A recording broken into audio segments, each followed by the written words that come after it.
அருண் விஜய் நடிப்பில் பாலா அவர்களுடைய இயக்கத்தில் வெளியான வணங்கான் திரைப்படம் பல விருது நிகழ்ச்சிகளுக்கு நாமினேட் ஆக போகிறது. தமிழ் சினிமாவுக்கு பெருமை சேர்க்க போகிறது.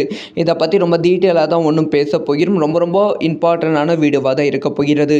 அதாவது அருண் விஜய் நடிப்பில் சமீபத்தில் வெளியான வணங்கான் திரைப்படம் ரசிகர்கள் மத்தியில் ரொம்ப எமோஷனலாக கனெக்ட் ஆகியிருக்கு. ரொம்ப எமோஷனலாக இந்த படத்து மீது விமர்சனங்கள் வைத்திருக்காங்க. ஆனால் இந்த திரைப்படம் வசூல் ரீதியாக மிகப்பெரிய தோல்வி திரைப்படமாக தான் அமைந்திருக்கு. ஸோ 40-50 கோடி ரூபாயில் செலவு செய்யப்பட்டு தயாரிக்கப்பட்ட இந்த திரைப்படம் இது வரைக்கும் வெறும் 7 கோடி ரூபாய் தான் கலெக்ஷன் பண்ணியிருக்கு. இதனால் பெரும் நஷ்டத்தில் படக்குழு இருக்குது. இப்போ வணங்கான் படக்குழு என்ன பிளான் பண்ணிட்டு இருக்காங்கன்னா, இந்த திரைப்படத்தை விருது நிகழ்ச்சிகளுக்கு அனுப்புவதற்கான பிளானில் இருக்காங்க.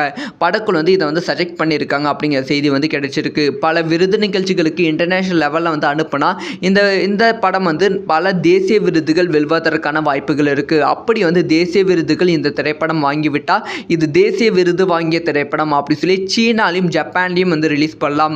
அப்படி சீனாலையும் ஜப்பான்லையும் இந்த திரைப்படம் ரிலீஸ் ஆனால் ஒரு நல்ல வசூல் கிடைக்கும். இதே மாதிரி தான் மகாராஜா திரைப்படம் பயங்கரமான வசூல் வேட்டை ஆடியது. அதே மாதிரி இந்த திரைப்படம் கிடைப்பதற்கான வாய்ப்புகள் இருக்குது அப்படிங்கிற பிளானில் இருக்காங்க அப்படின்னு சொல்லப்படுகிறது. அதனால் வணங்கான் திரைப்படத்தை பல விருது நிகழ்ச்சிகளுக்கு அனுப்ப போகிறாங்களாம். பல விருதுகள் வெல்வதற்கான வாய்ப்புகள் ரொம்ப அதிகமாக இருக்குது. இந்த ஒரு விஷயத்தை பற்றி உங்களோட ஒப்பீனியன்